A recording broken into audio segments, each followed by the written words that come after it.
আলিফ শিক্ষা দেওয়া, আলিফ শিক্ষা দেওয়ার একদিন পরে, কয়দিন পরে? আলিফ শিক্ষা দেওয়ার একদিন পরে বাচ্চাদেরকে বলবেন আপনাদের সিলেটের মাঝখানে 4টি আলিফ লেখেন। কয়টি আলিফ লেখেন? 4টি। আপনি এভাবে 4টি আলিফ লিখবেন।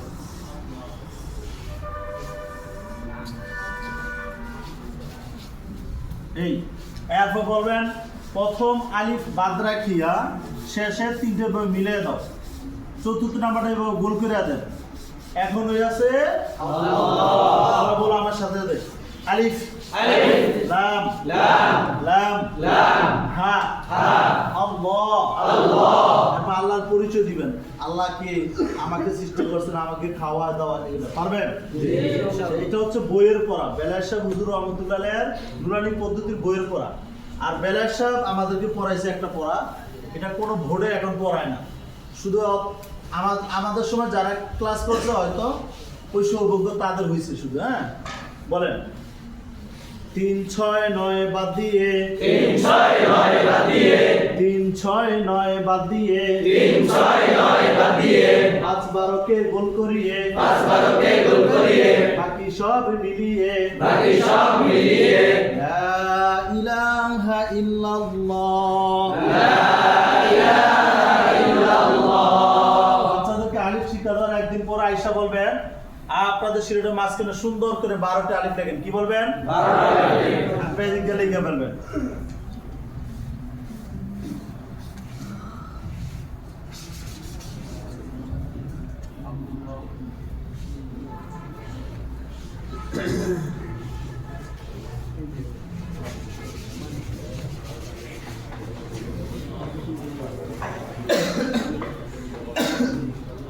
শিবা 12টা আলিফ লিখতে বলবেন। এরপর বাচ্চাদেরকে পড়াবেন। বলেন 3 6 9 বাদ দিয়ে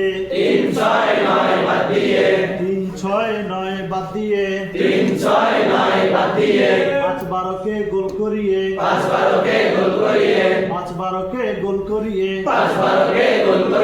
বাকি সব মিলিয়ে লা ইলাহা ইল্লাল্লাহ। তাকাও।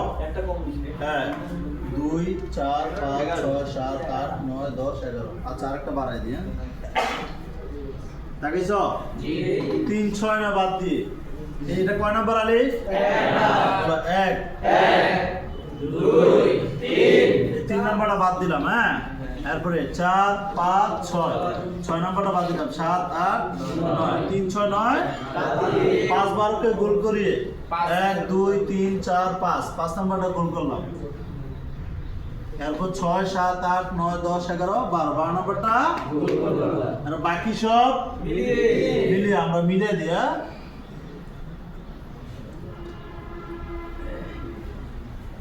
এখন কি আছে বলুন তো?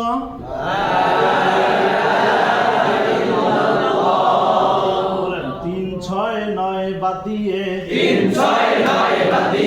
5 12 কে গোল করিয়ে বাকি সব মিলিয়ে লা ইলাহা ইল্লাল্লাহ।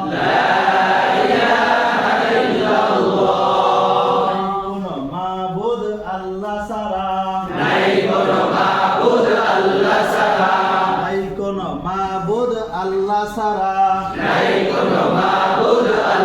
ছাড়া বাচ্চাদেরকে সুন্দর করে আল্লাহর পরিচয় দিবেন। হ্যাঁ আল্লাহকে আমাদের খাওয়া দাওয়া এই যে যত বয়ান পারবেন ইনশাআল্লাহ।